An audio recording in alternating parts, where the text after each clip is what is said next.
Ah, mas o que vocês estão botando no início? Eu não escutei os últimos. Já tá acontecendo, por exemplo. Sabe aquilo que você falou? Não. Não, isso não. Brincadeira. Não. Pegadinha do Cara, malandro.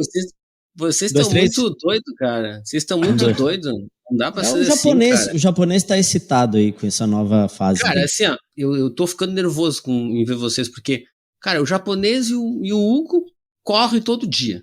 Corre pra cá, corre pra lá, corre pra cá, corre pra lá. Eu sentado. Né? Beat venceu. Né? Cara,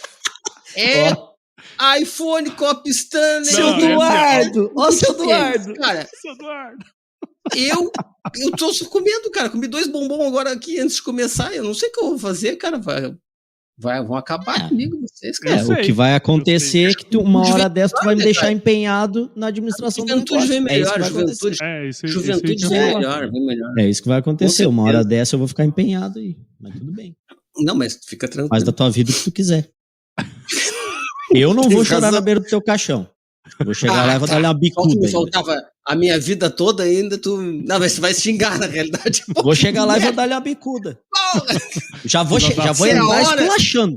Vou entrar esculachando já. Isso é hora de morrer, desgraça. Pô, desgraçado. Tá louco. Tá bom, vamos começar, vai.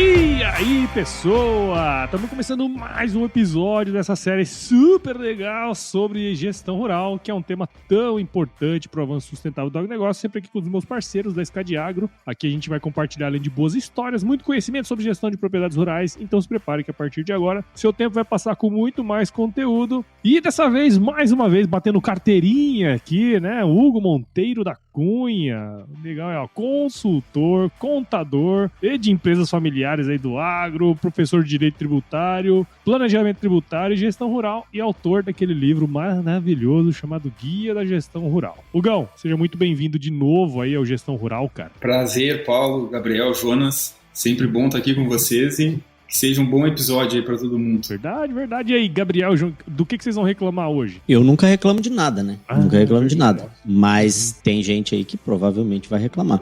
Eu tô aqui na minha, solzinho e tal, né? Eu? Preparando o solo já para próximo plantio. Não saiu dali ainda, tá ali no mesmo lugar, mesma plantadeira, mesmo, tudo igual. Cara, assim, ó, eu não vou me furtar. Eu sei que a ideia do podcast é ser um troço atemporal, né? Mas vai ser temporal. Esse é pra dizer que eu acho que é o primeiro podcast que a gente tá gravando agora com o superintendente do AgriHub. Verdade, cara. É a primeira gravação que Claro. Não, olha só, várias estreias. É a primeira gravação como isso aí que você falou e também a primeira gravação no meu estúdio aqui, ó, no meu escritório na Casa Nova. Casa Nova. Olha que legal. Palminhas aí do senhor, palminhas aí. Senhor, por favor. Ô, japonês. E também tem uma outra coisa. O Hugo foi quem gravou. Foi a primeira gravação que a gente fez em vídeo. Verdade. Olha Quando aí, a gente Hugo começou a gravar em vídeo, o Hugo foi o primeiro. Verdade. Agora a produção tá um pouquinho melhor, né, Hugo? Tá só não ficou mais bonito, né? Mas o resto... Aí também, né? Nós não estamos gravando lá no estúdio do Pitangui, né? A gente tá gravando... A tendência é piorar. A tendência é sempre piorar. Se continuar desse jeito aí, né, Jonas? A tendência é piorar. Eu vou deixar em aberto, como se diz, para as pessoas que estão vendo mais tarde. Se continuar nesse batidão... Esse tocadão aí que você tá mandando, filho. Nessa toada.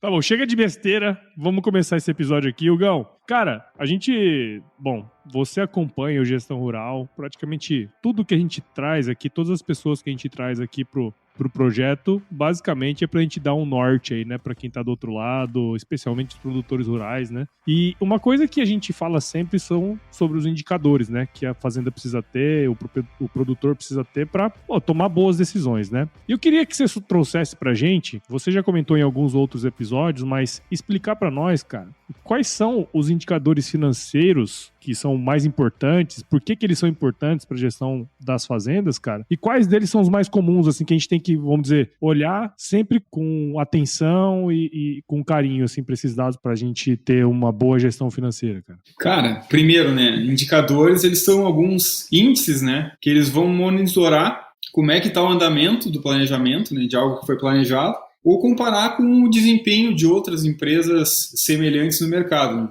Então, eles são indicadores. A gente precisa sempre analisar, eles indicam que alguma coisa pode estar errada, alguma coisa pode estar fora de controle, mas a gente precisa analisar sempre o contexto. Eles nos chamam a atenção, ligam um alerta para alguma situação, né? Então, isso é importante a gente falar. Né? Quais indicadores que cada fazenda vai ter, aí é muito particular, né? Acho que o Jonas e o Gabriel trabalham diretamente com isso. Cada negócio vai ter ali os seus indicadores que tem que estar no radar, que vai ter uma necessidade maior. Tem alguns indicadores padrão ali, né, que vão servir para tudo que é negócio, mas na maioria dos casos não adianta a gente também querer todos os indicadores possíveis, né, ter um monitoramento de muita quantidade e a gente tem um monte de indicador também que não nos serve para nada porque falta qualidade lá na hora do input da informação, ou porque também eu não sei como interpretar, eu não sei o que aqueles indicadores nos dizem. Então a gente tem que primeiro saber planejar ali para ver quais os indicadores dentro do meu próprio negócio eu vou manter nesse radar, né?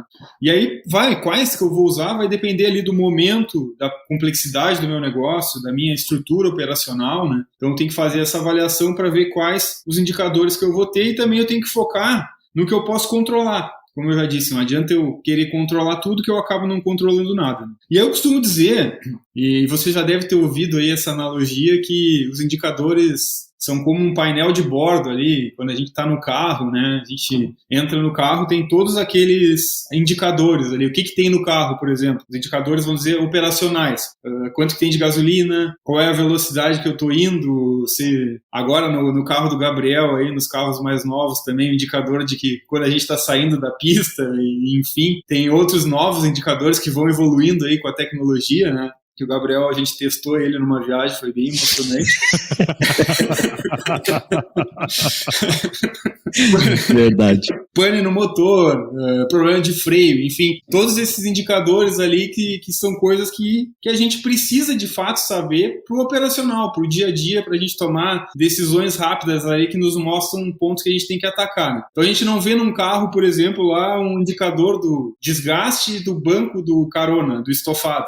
A gente vai ter o que realmente a gente precisa para atacar, né? E aí a gente tem alguns erros que às vezes na propriedade a gente quer lá ter o custo do parafuso usado em alguma instalação, enfim, coisas que não nos dizem nada. A gente precisa focar no mais importante para o negócio, né? Então eu costumo dizer que realmente existe esse painel de bordo que se fala do carro, mas a gente também tem que ir um pouco atrás ali, um pouco antes desse painel de bordo, né? Para ter esses indicadores, a gente também precisa ter o plano de viagem.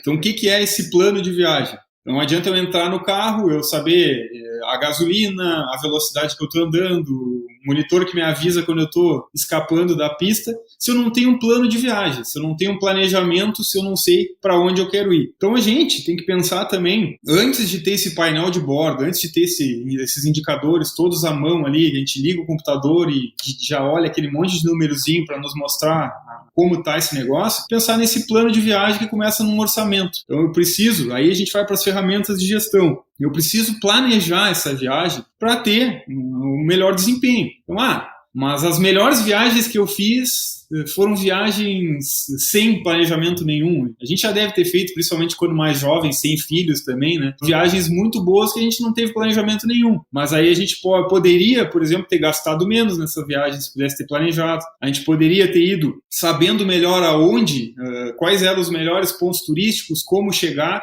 A gente poderia ter feito as mesmas coisas ou até mais coisas gastando menos dinheiro, sendo uma analogia aqui com a viagem. Isso acontece muitas vezes com os produtores também. Eu tenho o meu instinto, eu sei realmente aonde que eu vou atacar, eu sei qual é o meu plano de safra, mas se eu colocar no papel, às vezes a gente começa a ver ali indicadores simples, que eu gasto com escritório, por exemplo, que é uma coisa que às vezes a gente não se dá conta de quanto está gastando. Despesas pessoais, algumas despesas não dedutíveis para imposto de renda, às vezes pode ser um indicador também, pode me chamar a atenção quando eu coloco lá no DRE e vejo que muitas das despesas lá eu não posso nem aproveitar no imposto de renda, seja porque não tem nota, seja porque realmente é algo que a legislação não permite. Então, tudo isso são indicadores que a gente pode acompanhar. Então, o primeiro passo, né? Fazer esse plano de viagem, fazer esse orçamento. Eu nunca viajei para esse lugar, ou nunca fiz um orçamento do meu negócio. O que eu tenho que fazer para fazer uma primeira viagem? Conversar com quem já foi, contratar uma agência de viagem, enfim, ir atrás para eu tentar fazer o primeiro orçamento mais perto possível ali da realidade. Planejar, né? O que eu quero para essa safra, qual é a minha expectativa de quantos sacos eu vou colher, qual vai ser a minha produtividade e quanto que eu espero gastar em cada rúbrica ali para chegar naquele resultado planejado. Então, quando eu tenho esse orçamento bem feito, aí eu começo a conseguir controlar melhor. E aí eu vou indo para outras ferramentas. Eu vou para o meu fluxo de caixa, que aí eu vou saber ali, se eu tenho um orçamento, eu sei certinho, né, o que eu orcei, né, o que está planejado e o que está sendo realizado de fato nesse fluxo de caixa. Isso aí também já vai dando indicadores, né? Por exemplo, eu consigo ali ver o orçado versus realizado, quais são os desvios. Dentro desses desvios eu começo a trazer também para aquele nosso painel de bordo, que seria os indicadores operacionais, aonde a gente vai ter que atacar, tá gastando muito mais do que a gente imaginava com despesa administrativa. A gente já gastou muito mais com, despesa com aviação, que a gente não tinha planejado anteriormente. Coisas assim que a gente tem que começar a ir botando no radar, porque está se percebendo que o planejamento está escapando, tá se gastando mais do que se deveria. A gente também vai ter, dentro desse plano de viagem, que são questões mais estratégicas,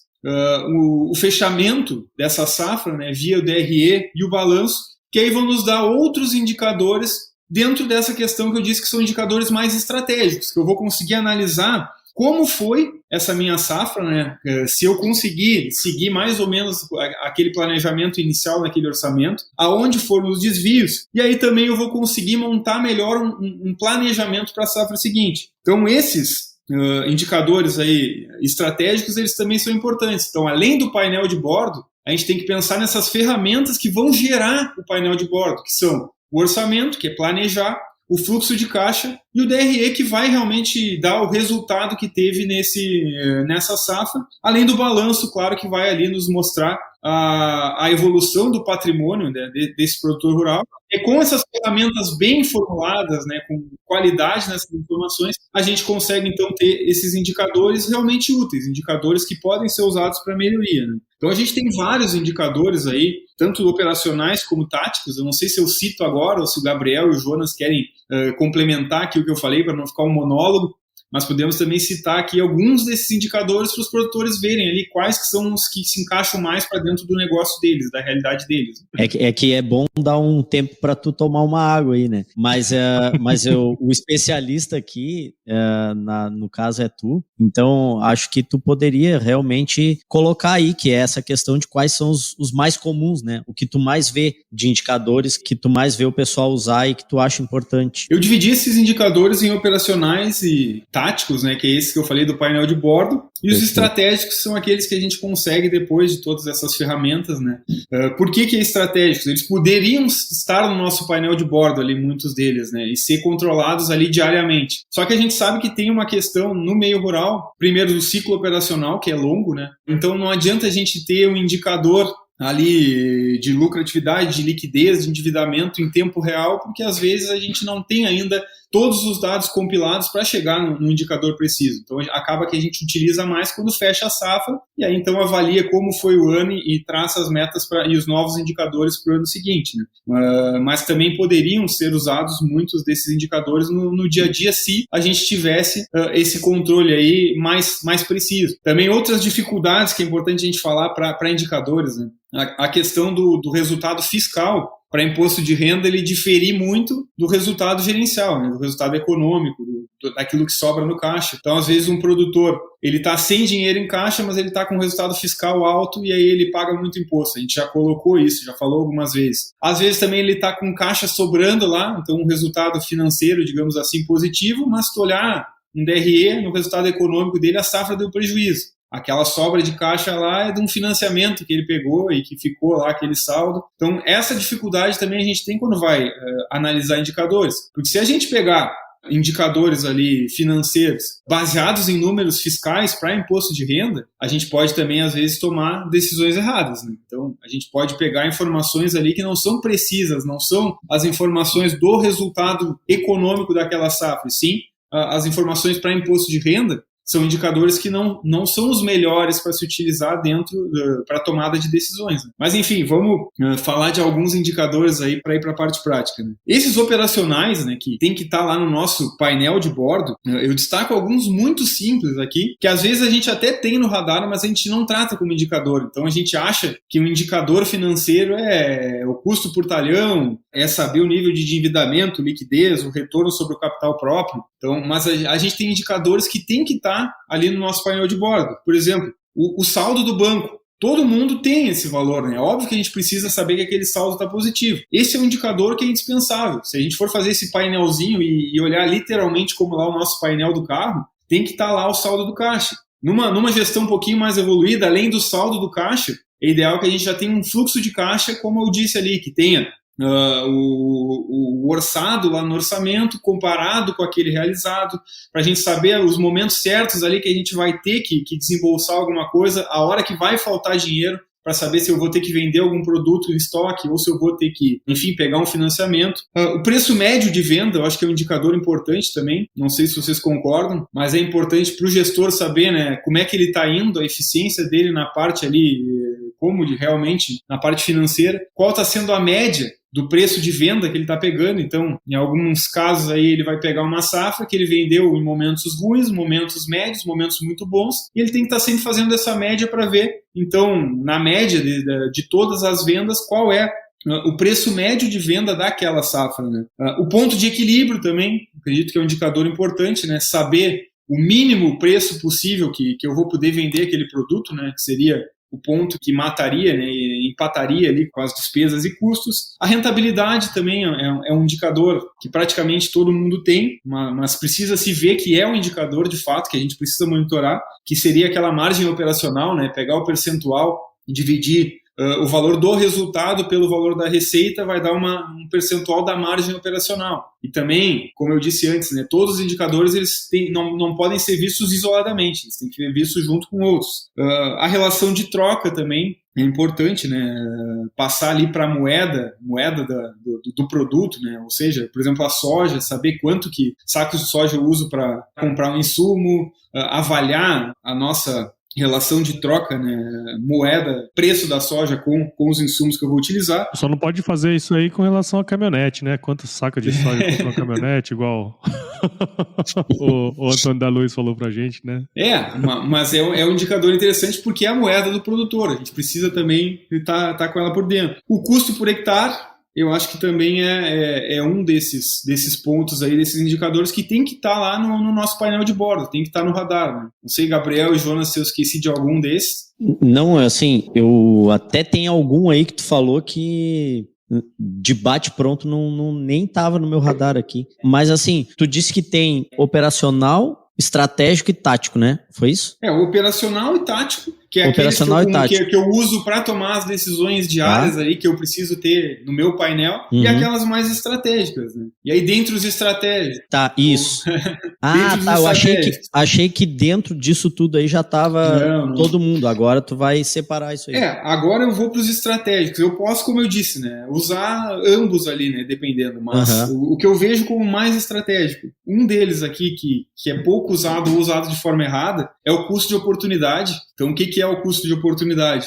O que eu vejo? O que eu costumo avaliar num produtor, né, nessa questão do custo de oportunidade? Qual é o resultado que está dando o negócio dele? Se eu fosse arrendar para um terceiro, sei lá, para plantar, vamos dizer que eu sou um pecuarista, se eu for arrendar para alguém plantar soja, ou se eu sou produtor de arroz, vou arrendar para a cultura que der o maior retorno, né? Quanto que eu receberia em troca por isso? E aí eu vou ver se o meu negócio realmente está sendo viável. Se eu não estou conseguindo nem pagar o arrendamento que me dariam em troca do uso da terra com a operação, então estou me incomodando para plantar, estou perdendo sono, estou investindo bastante dinheiro e não estou tirando nem o que eu ganharia em troca por um arrendamento, que eu não ia ter, entre aspas, não ia ter nenhuma preocupação, está indo errado alguma coisa. Como eu disse, indicadores têm que ser avaliados junto com outros conjuntos, né? Aí a gente começa aí por que pode estar dando errado? Por que esse ano, por exemplo, teu resultado não pagaria nem o arrendamento? O que aconteceu esse ano? Foi um ano atípico. Nem sempre a gente vai ganhar, né? Às vezes realmente a gente vai perder. Mas é um indicador. A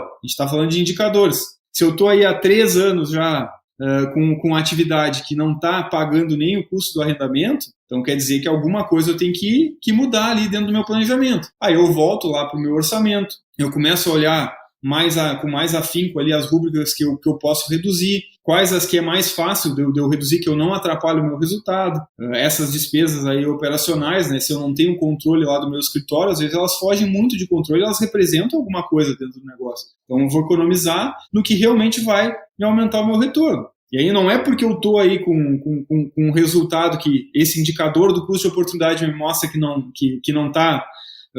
eu ganharia mais até se eu estivesse arrendando, não quer dizer que eu preciso vender as áreas, que eu preciso sair da atividade ou que eu preciso arrendar. Preciso avaliar e ver aonde que eu posso atacar para melhorar. Se eu monto um planejamento, se eu não estou conseguindo, sigo ali em 5 anos, 5 anos, sei lá, não consigo ainda o valor que me daria pelo arrendamento, aí pode ser mais interessante eu arrendar essa área e realmente, então, sair da atividade, né? Se eu já tentei implementar novas técnicas, se eu busquei parceiros, alianças estratégicas, enfim, outras formas para ter um resultado maior e não deu certo, então talvez realmente seja o momento de arrendar. Então, indicadores, avaliando com outros indicadores, né? E aí a gente vai para outros ali, que eu chamo de estratégia, que a gente só consegue avaliar com precisão virado o ano, né? Encerrada a safra, ali, o ano safra. Que aí são os indicadores de liquidez, que aí eu consigo ver a minha liquidez corrente, a minha liquidez seca, imediata, geral. Então, me dá ali a minha capacidade de honrar com esses compromissos, né? O índice de liquidez me diz qual é a minha capacidade de honrar com os compromissos a curto prazo. Por exemplo, ou se eu fosse sair hoje da atividade, né? Se eu teria na minha liquidez geral ali todas as dívidas de curto e longo prazo, se o que eu tenho em ativo eu conseguiria pagar aquelas dívidas e sair da atividade zerado ou com algo ainda para investir em outro negócio que eu queira, ou se eu vou sair endividado desse negócio. Então tudo isso são índices que podem ser interessantes para a gente até ver como que a gente está, né? Então é interessante a gente ver como a gente está. Nem todos os indicadores são para tomada de decisão imediata, como aqueles operacionais ali do painel de bordo. Mas é importante eu saber como é que eu estou ali, qual a minha capacidade de honrar compromisso, se eu estou com uma sobra de caixas, se eu estou com folga, se eu vou poder, por exemplo, comprar uma nova fazenda para expandir o meu negócio. E aí também eu vou entrando nos índices de endividamento, quantos % do meu patrimônio líquido é patrimônio de terceiros, né? Quanto que eu estou... meu grau de endividamento, de fato, a rentabilidade do patrimônio líquido, ou o retorno sobre o capital, que eu acho que é o índice mais importante ali para a gente saber, né, se realmente esse negócio está dando resultado, que é pegar o resultado líquido que deu lá, dividir pelo patrimônio, vai dar, então, quanto que esse negócio cresceu durante esse ano, né? Qual foi o retorno sobre. Então, indicador simples também que nos mostra, o gestor foi eficiente, ou nosso patrimônio está diminuindo ao longo dos anos, aí a gente vai ter que fazer uma análise mais geral. Mas, enfim, é difícil a gente falar sobre todos os indicadores possíveis aqui, né? Mas eu acho que é interessante a gente perceber, e aí a gente pode também ir construindo exemplos práticos aqui, lembrando de casos reais que aconteceram, mas saber que existem vários indicadores que a gente pode compilar para, então, analisar o todo e aí chegar às melhores decisões. E, claro, às vezes a gente tem um fluxo de caixa bem feito, bem acompanhado, um bom orçamento, a gente tem vários indicadores ali, a gente tem uma boa gestão, um bom controle, e as coisas saem erradas do mesmo jeito. Mas é muito melhor, a chance de dar certo, a gente tendo planejado, é muito maior do que se a gente ficar dando tiro no escuro, né? Se a gente não tem uns números bem elaborados, se a gente não tem esses indicadores para controlar, e até porque a gente não vai conseguir olhar todo aquele negócio, né? Olhar o DRE, olhar o fluxo de caixa e estar sempre bem antenado. Os indicadores nos dão um alerta de aonde está errado. Então, vamos lá, o alerta do combustível ligou que está na reserva. É aí que a gente vai se dar conta, vou ter que olhar então quantos quilômetros a mais eu consigo fazer com esse combustível, se eu vou conseguir chegar até o posto. Então a noção de indicadores é essa, mostrar que algo pode estar errado naquele ponto. E aí a gente tentar, nesses estratégicos, melhorar para o ano seguinte. Nos operacionais, são decisões que a gente já tem que tomar na hora, tipo essa do combustível. Um pneu estourou, vou ter que parar ali, vou ter que arrumar aquele pneu. O combustível está acabando. O que eu posso fazer? Consigo chegar no posto? Tudo isso, se eu tiver o plano de viagem, se eu tiver o orçamento, se eu tiver o planejamento de safra, fica mais fácil da gente conseguir. Né? Gestão Rural, o podcast que facilita o entendimento sobre gestão de fazendas. Esses indicadores estratégicos aí, eu estava falando, né? Eu acho que eles, até um momento bom até pra gente falar deles, por conta das safras diferentes que a gente teve agora, né? Teve uma safra de altos preços, né? Agora, aí depois uma safra de altos custos, e agora a gente está voltando de novo, né, para uma normalidade, e tá dando o desencaixe que deu na primeira, tá dando de novo agora, né? E eu vejo muita gente reclamando, né, assim, de que os preços caíram muito e tal, e o custo estava alto, e dá uma impressão de que a atividade, que a agricultura é uma atividade de safra, né? Comecei, acabou a safra, vou fechar as portas, vou embora, né? E isso não é assim, né? Portanto que a gente tem que olhar para esses indicadores estratégicos aí, que normalmente são de mais longo prazo, para entender essas variações pontuais aí, né, de cada ano, né? Eu acho que são eles que vão dizer isso, né? Olha, deu errado esse ano, né? Não deu encaixe ali, mas tu vai conseguir na próxima safra recuperar, porque tu vai ter uma compra de tal jeito e tal. Que eu vi muita reclamação assim de preço, né? O pessoal às vezes se prende muito em reclamação de preço e não entende o negócio dele a longo prazo, né? O preço é olhar só para um indicador, né? Eu tô olhando só aquele indicador. E aí, claro, o preço caiu, o preço da soja caiu. Quando eu não tenho as ferramentas e eu não tenho esse meu painel de bordo construído, é esse instinto que vai me dar, o preço caiu, tá ruim. Ou, o insumo subiu. Eu tô olhando só um indicador. E aí eu vou dar um exemplo, agora eu fiz a analogia do carro. Desculpa se eu falar bobagem aí, porque eu acho que a gente vai conversando, segue o rumo, vão ficando mais contextualizadas, porque realmente é um assunto que vão trazer algumas situações para ver se vocês se identificam. Né? Agora, recentemente, eu fui no médico, por exemplo. E aí, como eu trabalho com isso e como eu tenho uma visão mais analítica, e também eu sou meio retardado, que eu descobri agora e parei de fazer isso, como eu corro, assim como o Paulo corre, a gente estava conversando antes aqui, eu tive bem acima do peso, ainda estou um pouco acima, perto do meu peso, assim, então, dentro do IMC, que é um indicador de índice corporal, hoje eu estou bem, mas ainda não me sinto no meu peso ideal. Mas como eu tive muito acima do peso, eu comecei a controlar mais a minha saúde. Então eu faço exames periódicos, que eu deveria sempre ter feito, mas eu meio que relaxei durante o período, enfim. Mas eu faço um exame no mínimo anualmente ali. E quando a gente vai no médico, nenhum médico, para fazer um check-up, ele vai te liberar te olhando. Então, o médico, ele te olha, ele te vê que tu tá com uma aparência saudável, ele pode até fazer um exame clínico, ele vai tocar lá, examinar, ele pode até achar que tu tá bem, mas ele não vai te liberar antes dele dele olhar a tua pressão, que é um indicador, a pressão arterial é um indicador que tem que ser analisado junto com outras coisas. Ele vai pegar um exame de sangue, vai te pedir um exame de sangue, um hemograma completo e outras questões que ele possa achar pertinentes para aquele check-up. E ele só vai te atestar que tu tá bem ou te dar alguma recomendação de melhoria depois que ele receber aquele hemograma, por exemplo. E se a gente for olhar o hemograma é nada mais do que um monte de indicador. Não sei se isso fica visual para vocês, mas vai dar um monte de indicador. E às vezes, se um dos indicadores está errado, não quer dizer que eu vou morrer, não quer dizer que está algo errado. Então tem que olhar o que aquele indicador é um alerta que algo pode estar acontecendo. E aí o médico vai pedir outros exames e outros indicadores, então, para chegar. O que eu fazia? Que eu comecei dizendo que eu sou meio retardado e eu me dei conta na última consulta. Eu comecei, como eu estava cuidando muito da saúde, eu comecei a planilhar esses meus exames, para fazer, não ficar olhando, meu colesterol tá alto, então só olhar, tipo, o preço tá baixo. E eu comecei a planilhar os meus indicadores ali, para eu ver a evolução, como se eu fosse uma empresa. E aí eu fiz uma planilhinha, aí eu ia botando quando tava bom em verde, quando tava limítrofe em amarelo, quando tava ruim em vermelho, e aí, agora evoluiu e tal. Tu levou pro médico? Não leva. Não, cara, calma. Ainda eu bem. Fiz tudo isso. Não, eu levei pro médico. Fiz tudo isso. Não levei a minha planilha pro médico, né? Mas eu tive que contar para ele por uma situação. Porque aí ele me falou, voltei no médico, ele, não, tá tudo excelente. Tal, tem que cuidar mais aqui. Não. E aí eu falei para ele, cara, desculpa, o médico é meu amigo, inclusive, por isso que eu falei.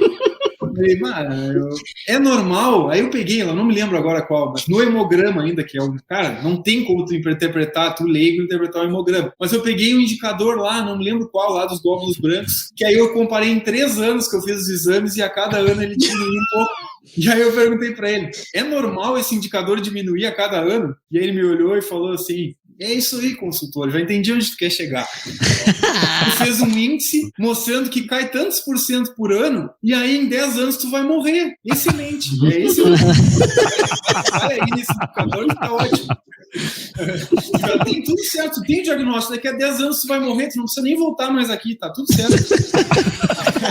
Aí eu me dei conta, né? E aí ele me explicou, da mesma forma que eu tô falando aqui, né? Não é matemático. E os indicadores financeiros também, por mais que sejam financeiros, eles não são óbvios e matemáticos. A gente tem que analisar todo um contexto. Então, o que ele me disse nesse caso aí, que eu peguei um índice lá do hemograma, que eu vi que, cada ano diminui um pouquinho, comecei a ficar preocupado. Minha imunidade tá baixando, eu vou morrer. Não cheguei nesse ponto drástico aí que o médico trouxe também para me voltar de volta pro chão, né?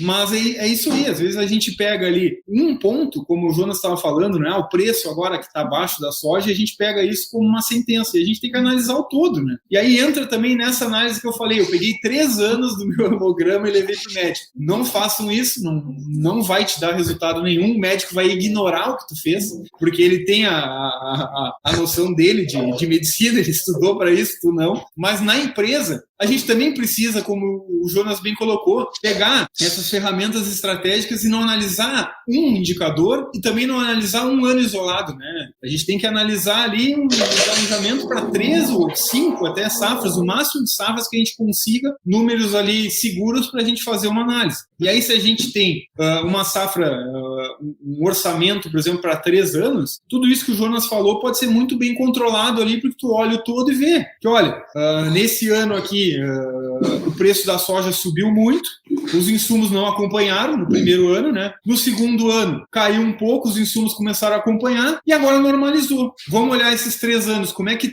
ficou esses 3 anos? Ficou positivo. Então, por que a gente vai quebrar a cabeça agora se no todo ali a gente teve positivo? Agora, se a gente não controla, se a gente não tem esse planejamento, esse orçamento, esse planejamento de safra aí para 3, 5 anos, a gente acaba colocando o pé pelas mãos ali. Então, lá quando a soja foi a 200, eu vendi tudo. Essa soja... Oi? Aí chega lá, a soja quando foi 200, tu gasta tudo que tu deverias guardar para aguentar a soja. A soja 200 eu tô olhando só o meu ano, tô olhando só o indicador, tô olhando só o preço da soja, tô olhando só o meu ano, só a minha safra. Peguei aquele valor todo, a safra 200, soja 200, meu resultado vai ser ótimo. Todo o dinheiro que tá no caixa, eu pago minhas contas e o resto eu compro uma caminhonete, eu compro uma máquina nova, eu viajo com a família, enfim, gasto todo o dinheiro. Aí eu compro uma máquina para pagar em 5 anos, às vezes, porque eu acho, né? Não, a soja tá ótima, 5 anos. Aí eu não planejo 5 anos, mas eu compro uma máquina para pagar em 5 anos. Aí como é que vai dar certo?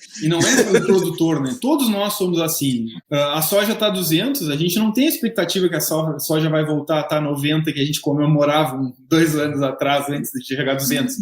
A gente acha que vai só subir. Um exemplo que eu tive prático com um produtor assim, desculpa que eu não me lembro bem as datas, assim, mas acho que foi fevereiro ou março de 22, né, do ano passado, que bem ali na colheita a soja chegou a 200, né? Acho que foi por aí. Sim. Acho que é isso aí. E ali por março, não lembro se março ou fevereiro, que foi bem na colheita ali, a soja estava 200. Esse produtor que eu acompanhava, ele já tinha um orçamento, já vinha, mas era o primeiro ano que estava começando a fazer esse orçamento. E aí a gente fez ali um orçamento para 3 anos, já estava ele feito, esse orçamento para 3 anos. Outra coisa, né, que a gente pode começar a ir abrindo, né, que nem sempre a gente vai conseguir no primeiro ano de montar esse planejamento a gente conseguir. Mas o ideal é que nesse orçamento também a gente tenha a capacidade de fazer previsões também em 3 cenários, né? Então, uma previsão pessimista, uma previsão realista e uma previsão otimista. Então, quando eu vou ver o orçamento, quanto que eu penso gastar em insumos, quanto que eu penso que vai estar o preço da médio de venda da soja que eu vou conseguir alcançar, eu tenho que analisar também esses 3 cenários. Se tudo der errado, na visão pessimista. Então, se tudo der errado, esse é o meu planejamento. Num cenário mais realista, intermediário, vai ser esse. E num cenário muito otimista, no meu cenário que eu vou ter o maior resultado possível, é isso aqui. A soja está seguir a 200, por exemplo, os custos ficarem mais baixos, e esse é o cenário o melhor dos mundos. Então, quando a gente vai tomar uma decisão, além de olhar os indicadores isoladamente, a gente tem que olhar também essas previsões, esse planejamento aí para 3, para 5 anos, e também dentro dessas visões aí, pessimista, realista e otimista, né? Só para fazer um panorama geral. Esse cara, ele tinha para 3 anos o orçamento, porque a gente não conseguiu, era primeiro ano, então a gente sabia que ia errar bastante, não tinha controle já para a gente se basear, né? A safra passada foi esses números, agora a gente vai atualizar mais ou menos. Não tinha controle. Então foi meio por cima ali, mas muito perto da realidade, acabou batendo e se fez ali para 3 anos. Né? Em março, a soja foi a 200. O que esse produtor imaginou, como a maioria imaginou na época? Eu posso falar abertamente porque com certeza não foi o único produtor que teve esse pensamento. Ele tinha a esperança que ia passar, ia a 220, ia a 250, e aí esse cara não queria vender a soja. E aí ele ia manter a soja porque os insumos dele, geralmente, ele comprava lá em agosto, para começar a nova safra. Era um produtor aqui do Rio Grande do Sul, só para contextualizar aí a questão de safra. Então ele ia deixar para tentar, ele tinha até agosto ali, ele estava com o fluxo de caixa que ele tinha também, estava dentro ali da normalidade, as contas dele estavam bem redondinho, vinha um financeiro bem executado, e aí ele tinha, então, essa ideia de esperar para ver se ele ia vender mais para frente, porque ele tinha até agosto ali para vendo se a soja ia se movimentando, seguindo, subindo, ou se ela ia dar uma caída para então ele vender. Né? O que a gente analisou então? Se ele vendesse essa soja aí a 200, o que eu, como consultor ali financeiro, nesse momento, o que eu tentei mostrar para ele? E claro, né, também a gente está falando do meio termo dos indicadores, tem que também ter o meio termo do consultor, né, do financeiro que dá a informação. Então, quem decide qual risco ele vai tomar e qual vai ser a atitude vai ser o gestor, vai ser o produtor rural. Eu, como consultor, eu tenho que dar os cenários para ele e tentar mostrar os impactos de cada decisão que ele vai tomar. Então, o que eu trouxe para ele? Né? O que eu acho, o que eu faria com a soja 200? Cara, tu tem um DRE que ele já tinha montado ali, se tu finaliza a venda de toda a tua produção que tu acabou de colher com a soja 200, tu vai ter um resultado espetacular. Tu vai fechar o teu resultado e aí tu nunca antes tu teve esse resultado. Aí a gente vai para os indicadores lá, retorno sobre patrimônio, margem operacional, tudo. Cara, excelente. O cara vende essa soja e aí a gente planeja dentro dos próximos 2 anos com esse valor aí que tu vai pegar teu resultado excelente. E como tu tem um planejamento, a gente vai saber aonde aplicar de fato esse resultado. Então esse cara vai ter um planejamento, ele não vai trocar de máquina sem precisar, ele não vai achar que ele está rico e sair a gastar. Ele concentrou dentro do orçamento, do planejamento para as próximas safras. Então esse cara vendeu a 200, ele conseguiu vender a 200 ali em março. O que aconteceu em agosto de 2022? Eu peguei até uma matéria aqui só para relembrar períodos aqui, porque eu estava meio perdido. Que era o momento que ele costumava comprar o produto, que possivelmente fosse quando ele fosse vender ou um pouquinho antes. Uma matéria aqui que saiu em agosto. Produtores registram perdas na relação de troca em 2022. Então, ali por junho e agosto de 2022 foi quando começou, então, aos insumos darem aquela valorização, a subir demais. O cara vendeu a 200 e ele já comprou em março ou em abril ali, não, mas logo que ele vendeu no preço recorde, teve um baita resultado. Em vez de ele comprar caminhonete, maquinário, ele já garantiu os insumos que ele compraria lá em agosto. E aí ele antecipou, usou esse dinheiro para comprar num preço antes da suba. Em agosto, que seria a época que ele compraria, teve todo esse aumento aí nas relações de troca, que foi quando o insumo começou a crescer. O que a gente fez? Lá no nosso orçamento que tinha a previsão isso foi em 2022, para 2023, a gente tinha a previsão da soja para 170. Então, a gente já previa que não ia aguentar 200 a tanto, por mais que o produtor achasse que ia subir um pouco mais, a gente já tinha previsto para 170 lá para 2023. Esse cara, agora, olhando 2 anos juntos, ele foi vender a produção dele em abril agora de 2023. Ele pegou a 140 a soja, ele pegou uma queda. Né?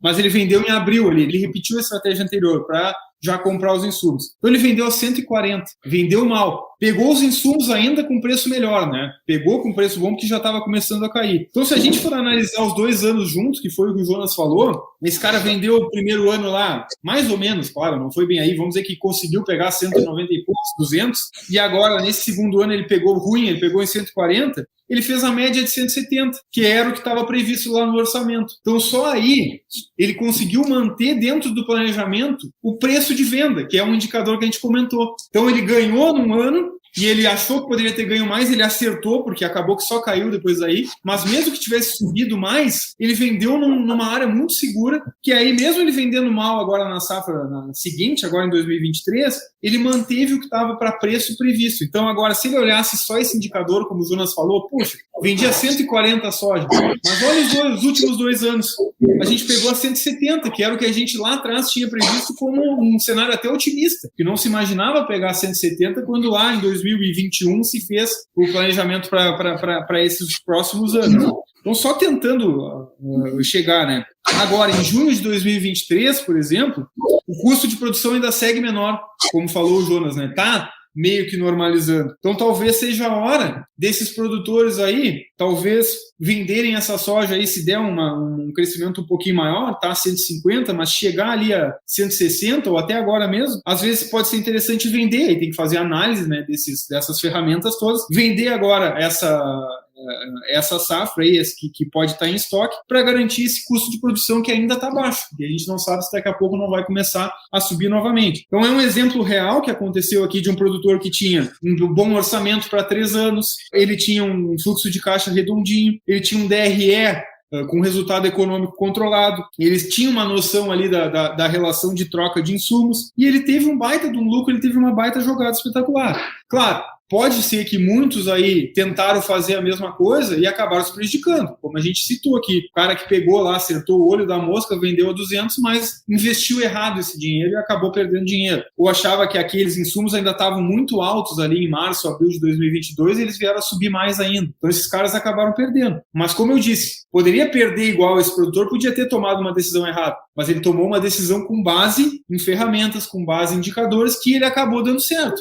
E agora a gente tem aí o orçamento de agora, que estava num cenário lá prevendo os insumos seguindo aumentando, os insumos ainda estão normalizando e estão no limite. Então esse cara ainda tem um orçamento que era previsto com um gasto maior do que ele vai ter. Então esse cara também vai ter um ano talvez com uma folga um pouquinho melhor. Tentei exemplificar aqui dentro, é muito difícil visualizar.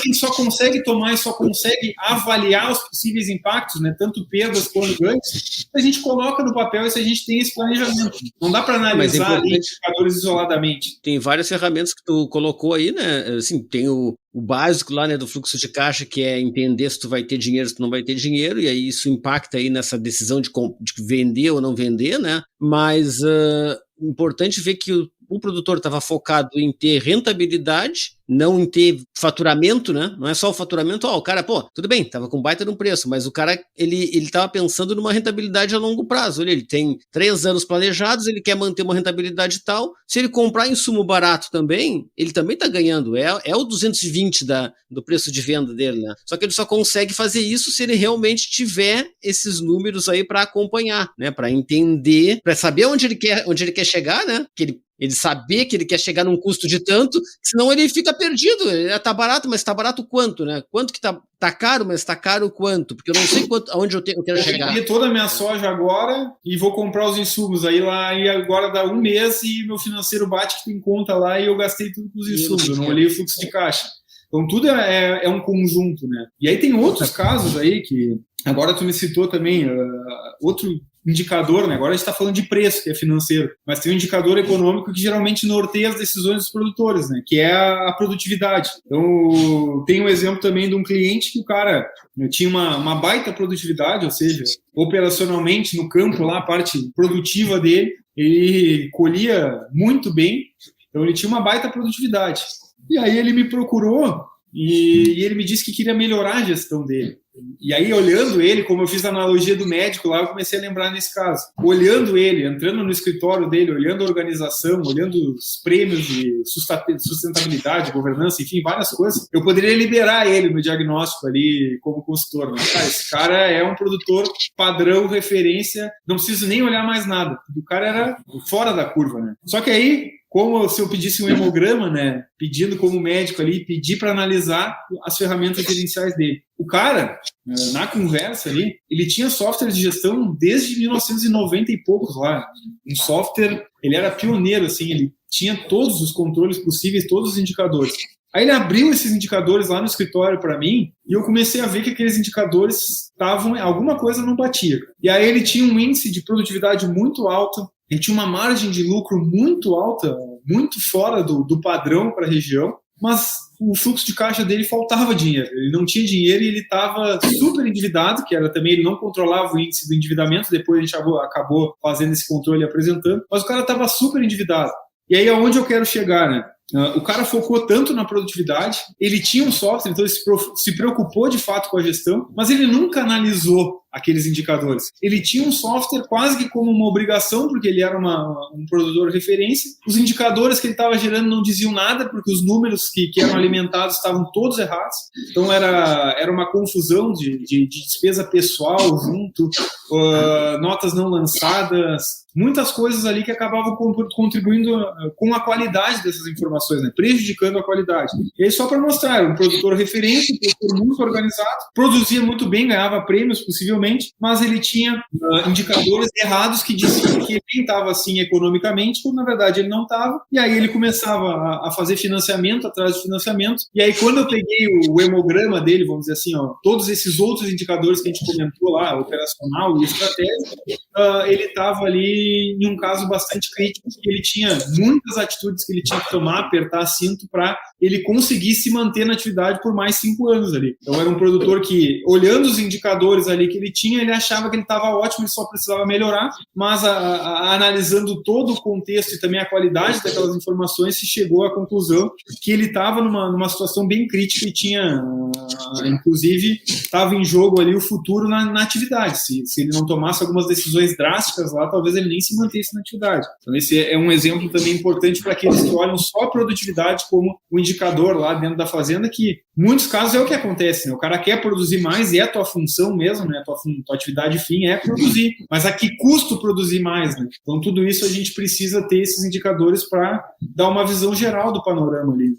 Uma coisa que tu falou antes ali que me chamou a atenção, da questão de tu não olhar um indicador isolado, né? Por exemplo, assim, se olhasse esse negócio do hemograma que tu falou, né? Se, o preço do arroz, aí vamos pegar o Rio Grande do Sul aqui, né? O preço do arroz lá em 2013, eu acho, por ali, 2014, sei lá, entre 2010 e 2013 ele girava na casa dos R$20. Aí se tu vai olhar hoje, se tu falar em arroz hoje a 60, galera já entra em pânico, porque o resto dos números tem que estar ligado nisso aí, não adianta. Se eu olhasse lá, arroz a 17,50, como a gente viu, né, R$16. E hoje, se fosse 60 hoje, nossa, ia ser uma maravilha. Caso do milho, né? O milho a poucas safras aí. Exatamente. Milho a R$13 no Mato Grosso. E agora os insumos estão acompanhando, né? Que é outra coisa que a gente tem que começar a ver antes, né? Não só quando termina a safra de olhar caro. E o que é normal, né? Toda vez que tem um boom de commodities, os insumos eles acompanham, né, cara? Então isso aí todo mundo sabe. Às vezes a gente não bota isso no radar dos indicadores ali, né? Porque eles têm que competir com a caminhonete, tem que competir com isso tudo aí, né? Ele tem que continuar mantendo aquele bolo de dinheiro ali envolvido na lavoura. E esses indicadores aí ajudam no seguinte, tu falou aí, né, em investimento, né, assim, compra máquina, não sei o quê. Lá dentro da análise gerencial e financeira do negócio, compra de máquina é investimento. Mas quando a gente vai para a prática, né, teoricamente pode não ser um investimento, né? Porque investimento geralmente ele te gera um ganho ao longo do tempo, né? Máquina, ela deprecia e tal, tem um ganho ali, né, no momento de plantar, de colher e tal, mas tem que ter essa análise fria, né? Não pode, como o Antônio da Luz sempre fala, né? Assim, vai na feira lá, nossa senhora, jurinho de 2%, tá? Mas tu precisa? Sim, se tu não precisa, o juro de 2% é caríssimo. É 30% na tua conta, porque não precisa. Tá deixando de ganhar, né? Exato. E aí o que acontece? Daqui a pouco tu usar aquele dinheiro para comprar o insumo antecipado, imagina quanto que tu ia ganhar. Porque se tu compra o insumo antecipado, tu pega o preço na baixa, em tese, a não ser que aconteça o que aconteceu ali na guerra da Ucrânia, não sei o que as coisas dispararam do nada, mas assim, tu pega na baixa, não compra à vista, não paga o juro da relação de troca lá na frente, e aí às vezes consegue fazer um contrato de venda futura também, cobrindo já aquele teu custo, porque tu já sabe mais ou menos quanto que tu tem para pagar, amarra com algum contrato de venda futura e tal, especula o preço lá, o teu cliente aí, ele poderia especular só daí com o que sobrou. Aí especula, cara, chegou em 200, caiu para 198, pau, vende tudo, porque dali não sobe mais. A gente sabe como é que é, né? Começou a baixar, não vai voltar, a não ser que, sei lá, suma toda a soja do mundo e sobe só o que tem no teu silo. Aí é diferente. Mas assim, ó, a gente já falou aqui de quais indicadores são os mais comuns, a gente já falou a forma de interpretar aqui esses indicadores, quais os erros mais comuns aí que tem, né, na hora de enxergar isso aí. Já demos exemplos aqui, inclusive o Hugo separou isso em indicadores operacionais, estratégicos e táticos aí, né? A pessoa já pode ter uma visão de como usar isso. Importante também, né, quem está escutando aí, não quer dizer que tu tem que fazer todos esses indicadores, né, de bate-pronto. Isso são indicadores que a gente utiliza. Agora, tem que pegar todos esses indicadores aí que a gente falou e olhar o que já está mais fácil de tu fazer hoje. Começa pelo simples, né? E o que é útil para mim, o que eu preciso de fato, né? Exato. É muito uma questão, porque é legal, que nem eu tinha um indicador no meu hemograma, era legal de olhar aquelas corzinhas ali, mas não servia para nada. Às vezes é melhor eu ter... Tava falando, né, Hugo? Tá, tudo bem, tu quer olhar um indicador estratégico, mas aí tu tá morrendo no dia a dia, sabe? Tu tá sem dinheiro no caixa. Não adianta tu olhar um indicador estratégico se tu precisa primeiro tá vivo, né? Então tu tem que olhar no final aquele operacional que vai te dizer se tu vai conseguir viver, né? Do que tu te preocupar com uma coisa de longo prazo que já tá morta nesse momento, tem que recuperar tudo. E se a gente for analisar ali, né, também, para mim, assim, tem indicadores bem simples também que derivam do próprio orçamento, que eu acho bastante interessantes ali. Então, às vezes, a gente vê aonde a gente gastou mais que não era essencial e estabelecer percentuais de redução para o ano seguinte. Isso é um indicador. Então, eu acho que o ponto de partida é a gente planejar. Eu acho que essa era a grande lição aqui. É um assunto robusto, complexo, mas é planejar antes. A gente só vai conseguir usar os indicadores para medir o caminho que a gente está seguindo, se a gente está indo certo, e dar o alerta em alguns casos que são extremamente importantes também a gente saber. Tipo, o preço cair muito é um indicador importante, mas não é o único. A gente tem que analisar outros, né? Então, e sempre analisar o todo. Tipo, como lá o médico falou para mim, tá caindo ali tal índice. É um indicador. Mas por que esse índice está caindo? A gente tem que analisar o todo. O cara não está conseguindo o resultado dele pagar o arrendamento. Então tem que vender tudo. Não. A gente tem que olhar o porquê. O que aconteceu esse ano que deu esse resultado ruim? O que a gente pode fazer para melhorar para o ano seguinte? Então e eu acho que o principal, né? Começar um passinho de cada vez ali, como vocês já bem falaram aí, e focar no principal pro negócio, né? Se eu não tenho nada ainda, eu começo no orçamento, fluxos de caixa e um DRE. Isso. E aí posso nem ter indicadores muito elaborados ali, posso seguir só controlando, planejando e tentar manter aquele planejamento. E tem um outro detalhe, né? Quando a gente conversou com o Ortiz aqui, professor Ortiz, e no curso lá que ele dá e tal, como tu falou aí no hemograma, né? O hemograma tem essa parada aí de... Aparece lá um negócio e aí o valor. E aí o normal seria entre X e Y ali, né? Às vezes tem um indicador ali. Que o indicador é justamente isso. Não adianta nada eu também ter, assim, tô gastando X por hectare com tal, né? Com tal rubrica ali. Eu tô gastando X por hectare com defensivo. Tá bom? Tá ruim? Baseado em quê? Aí a gente tem IMEA, tem vários institutos aí que geram números, e às vezes até a consultoria que o cara tem lá, tem um número interno lá da média, enfim, dos produtores. Aí tu começa a fazer essa comparação. E aí eu ia falar sobre esses índices, né, cara, financeiros, assim, ó. Por exemplo, a tua alavancagem, né? O quanto que é normal, digamos, de tu estar alavancado em relação ao teu patrimônio e tal. Então, essas coisas que geralmente o produtor rural não põe o olho, cara, é cada vez mais necessário que coloque o olho nisso, porque mudou demais o cenário. Não é mais o que era 5 anos atrás. que dirá 50 anos atrás, quando o meu avô lá plantava, quando o meu pai plantava, sabe? Então, é muito importante prestar atenção nessas coisas, né? E o exemplo que eu ia dar era justamente do endividamento, né? Se for pegar um livro aí de análise de balanço, um livro contábil, vai sempre dizer que quanto menor o índice de endividamento, melhor. Essa é o que diz a teoria, né? Mas na prática, né, e principalmente no meio rural, não é bem assim. Então, você tem que comparar se aquele endividamento, até às vezes está alto o endividamento, sei lá, 30%, 40%, mas se eu ainda for me endividar mais, mas eu tenho um projeto que eu sei certinho a taxa de retorno, quando que vai dar o retorno, é uma expansão planejada que aumentou meu endividamento de uma forma controlada. Eu sei até onde eu posso ir. E aí tem indicadores, o próprio professor Ortiz tem vários indicadores seguros aí, confiáveis para se seguir, né? Mas cada negócio vai saber para onde ir. Não tem como eu falar aqui também, a gente tem que falar como é a aplicabilidade, mas quais são os indicadores melhores, quais são a melhor forma que tu tem que estar, eles têm que ser analisados em conjunto para tomada de decisão particular, que o próprio gestor ainda vai tomar decisões dentro de várias possíveis, e ele pode perder e ganhar. Então é muito difícil de dizer aqui o que o produtor realmente precisa ter. Precisa falar sobre quais são os possíveis, qual é a aplicabilidade, e cada um vai ter a sua forma aí de colocar em prática, né, e uso no dia a dia. Não adianta nada também, né, cara, você ter todas as informações sem ter o planejamento, porque senão você vai olhar ali e vai só saber o que aconteceu, né? Tipo assim, saber o que aconteceu é bom, mas não fala nada. Se você não tiver um objetivo, um foco em mente ali na frente, planejado, e usar aquele indicador para chegar àquele lugar que você quer, aí sim, né? Mas senão você vai ficar só olhando pro passado e não necessariamente vai ter alguma coisa, né? E aí saber o que aconteceu, seguindo na questão médica, é um atestado de óbito, às vezes. O cara já tá... Exatamente. Não adianta nada, né? E a gente só tá dando a sentença, né? Então tem que olhar o que aconteceu e agora foi ruim, por que foi ruim? Tem que ter análise, qual foi o cenário, né? O que teve no macroambiente que pode ter contribuído? O que nós vamos fazer para melhorar nos próximos 3 anos? Então vamos expandir, vamos fazer um investimento para melhorar o resultado, a gente não está conseguindo pagar o arrendamento, ou vamos tirar o pé. São várias decisões possíveis ali, né? Mas a gente precisa usar os números para planejar e tomar decisões. Então esses indicadores, eles são uma parte ali da parte do planejamento estratégico. Então a gente planeja, a gente tem que checar o andamento, e aí a gente planeja, executa, né, o planejamento, planta, enfim, faz a safra.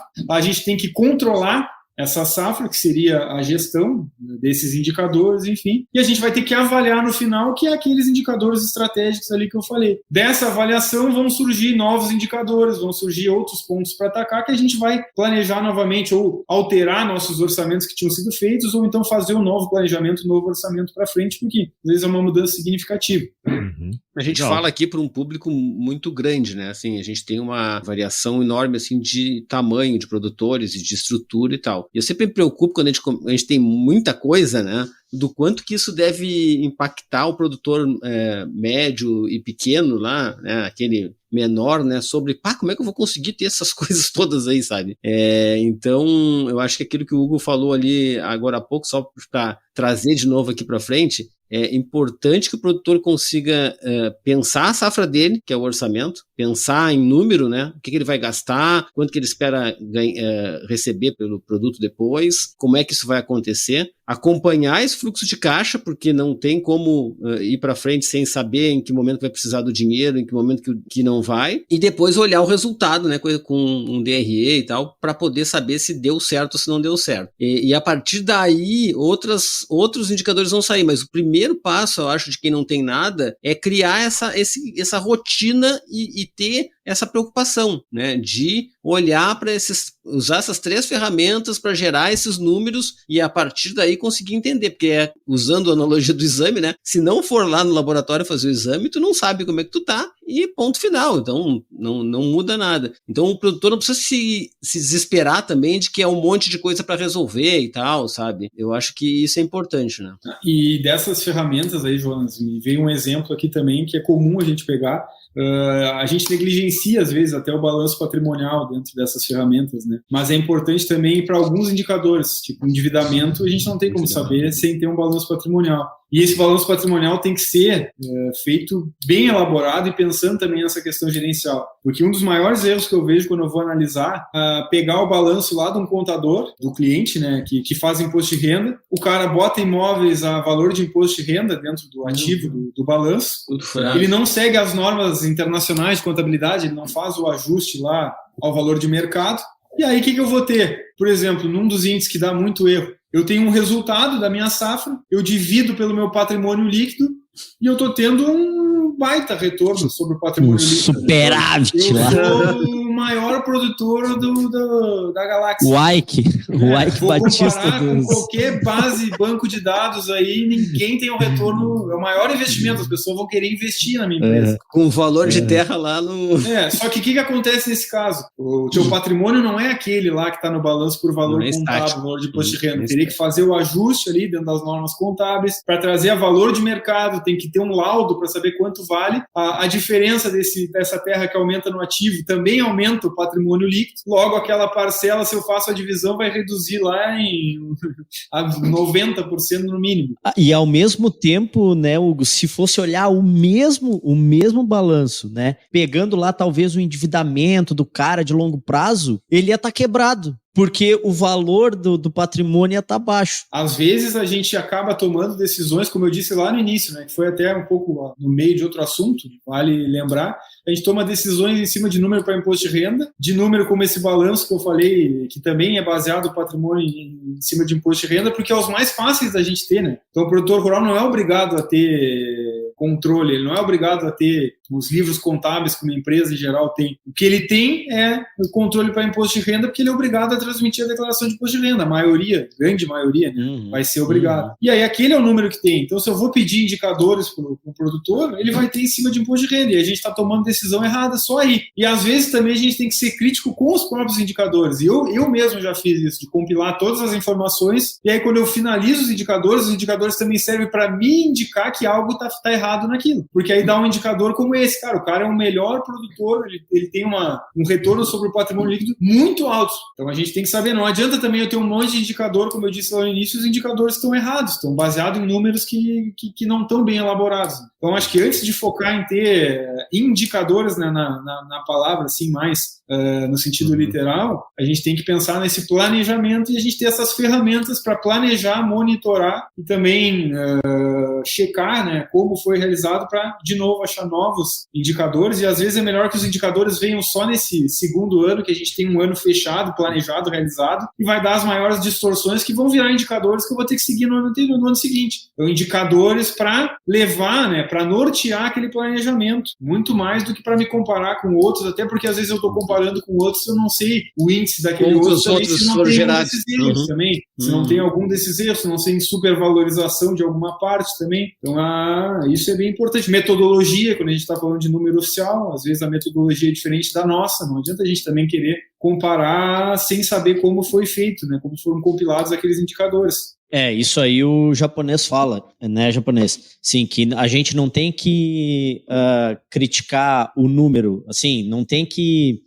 Não é nem criticar, é que assim, se é que tu tem que falar resultado, discutir isso. Não pode discutir o número, tem que discutir a metodologia, né? O método. Como que você fez pra chegar lá, né, cara? Exatamente. Mas, cara, hein? Quem tá escutando agora tá com a cabeça assim, fervendo, né? Volta lá no início, pega um papelzinho e anota. Começa a separar os assuntos aí, porque senão, isso, né? Aí, a gente podia fazer um webinar sobre isso, né? Pra ficar mais visual um dia. Eu acho que demorou. Na verdade, já tá firmado o compromisso aqui. Vamos fazer um webinar. Nós estamos em julho. Agosto nós vamos fazer um webinar, nós estamos no final de julho aqui. Segunda quinzena de agosto nós vamos fazer um webinar sobre esses indicadores aí. Show. Tá todo mundo convidado. Vamos combinar com os russos. Não, já tá combinado aí. Segunda quinzena de agosto tá meio complicada, mas vamos lá. A primeira então vai ser na primeira. Não, mas falando sério, porque a gente consegue visualizar que é muita informação, né? Eu a gente tenta trazer um pouco de tudo, mas a gente tem a tela para olhar ali a evolução visualmente, às vezes... E também é importante que a gente conta com quem realmente está com problema também, né? Que a gente sempre tem uma ajuda de perguntas que tem sentido para o produtor também, né? Acho que é bem legal. Não, e é como o Hugo falou, né? Fica uma coisa mais visual, porque daí a gente projeta a tela ali e mostra a coisa acontecendo no tempo real.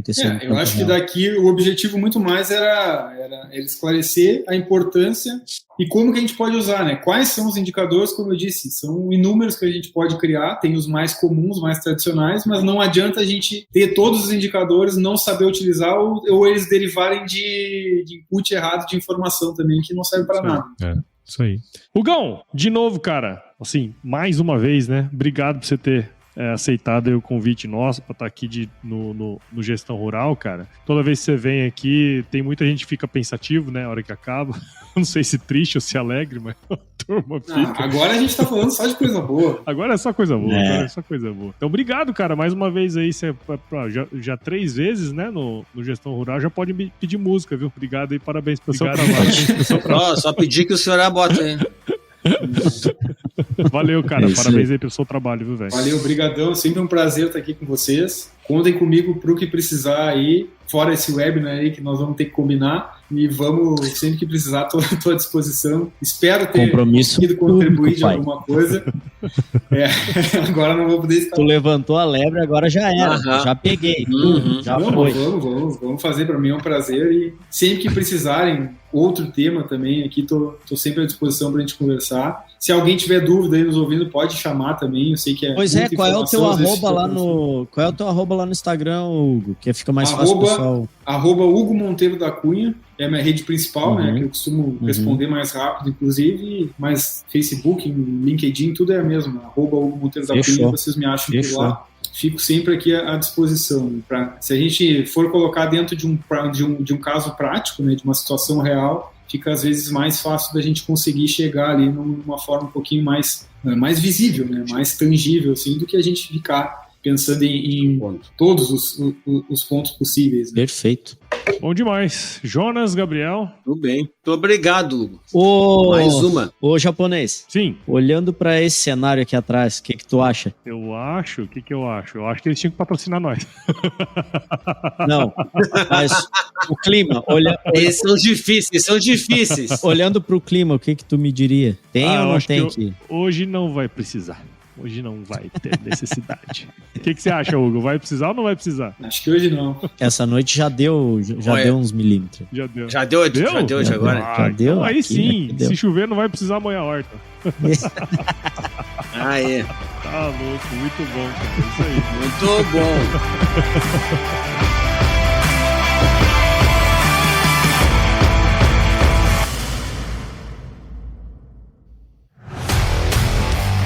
E aí, você gostou desse podcast? Se gostou, considere compartilhar esse episódio com alguma pessoa que irá se beneficiar desse conteúdo e nos ajude a alcançar ainda mais pessoas. O roteiro e a apresentação desse episódio foi do Paulo Ozaki, a produção do Agro Resenha e a edição do Senhor A.